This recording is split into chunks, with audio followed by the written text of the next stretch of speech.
Hai, kembali lagi di negara Indonesia dengan potensi ekonominya yang sangat banyak. Salah satu potensi yang Indonesia miliki adalah tanah yang sangat subur, sehingga apapun yang ditanam di tanah Indonesia akan tumbuh dengan baik. Contohnya saja, padi-padi yang ada di Indonesia itu sangat baik sekali. Oleh karena itu, Indonesia pun dijuluki sebagai negara agraris karena sebagian penduduknya berprofesi sebagai petani. Maka, tidaklah heran jika Indonesia memiliki perkebunan kopi terbesar di daerah Gayo, Aceh, juga memiliki perkebunan teh terbesar di Jawa Barat, juga menghasilkan coklat terbesar yang ada di Sulawesi dan juga penghasil pala terbesar yang ada di Maluku. Serta Indonesia juga memiliki pertanian penghasil beras hampir di seluruh wilayah Indonesia, sehingga menghasilkan komoditas perdagangan untuk pasar lokal dan internasional. Oleh karena itu, tidak heran penjajah zaman dulu sangat menginginkan negara Indonesia yang kaya raya ini. Kekayaan hasil alam Indonesia tidak lepas dari perkembangan dan kemajuan para petani di Indonesia. Jika masa lalu para petani membajak sawah dengan kerbau, saat ini para petani modern membajak sawah dengan traktor.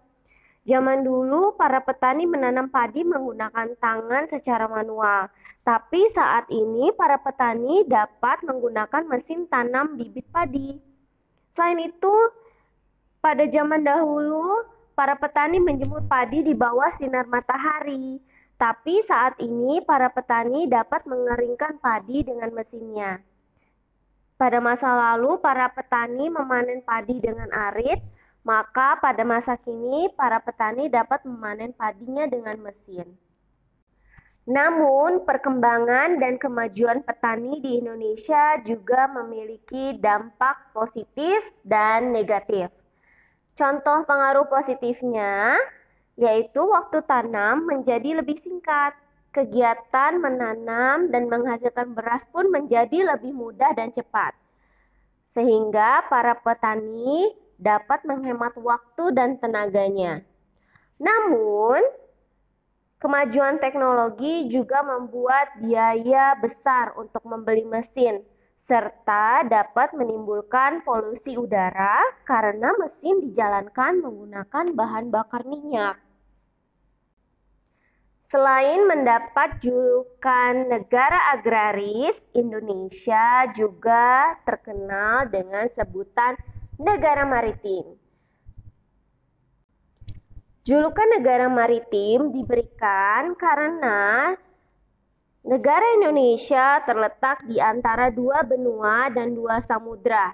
Selain itu, 2/3 wilayahnya merupakan perairan.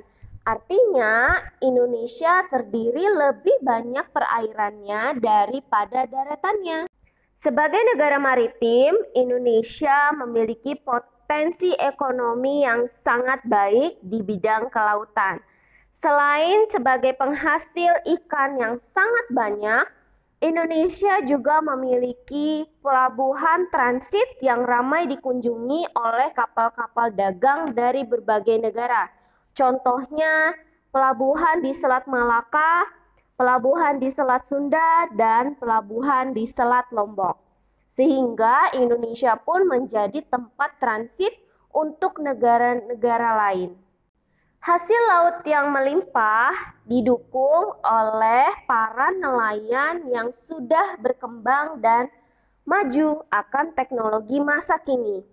Jika masa lalu para nelayan melaut pada malam hari, kemudian menangkap ikan di dekat pantai dan menggunakan perahu layar dengan bantuan angin, serta tidak memakai radar, saat ini para nelayan dapat melaut kapan saja. Mereka bahkan dapat melaut hingga ke tengah laut karena mereka menggunakan kapal mesin dengan bahan bakar minyak, tidak lagi menggunakan bantuan angin.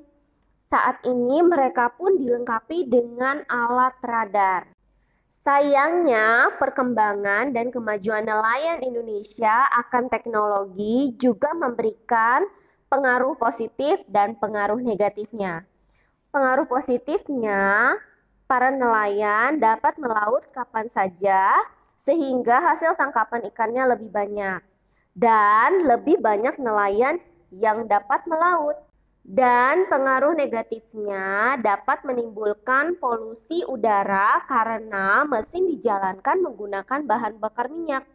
Jika bahan bakar minyak bocor dari kapal, maka bahan bakar tersebut dapat mencemari laut, serta penangkapan ikan secara berlebihan sehingga ikan-ikannya dapat berkurang.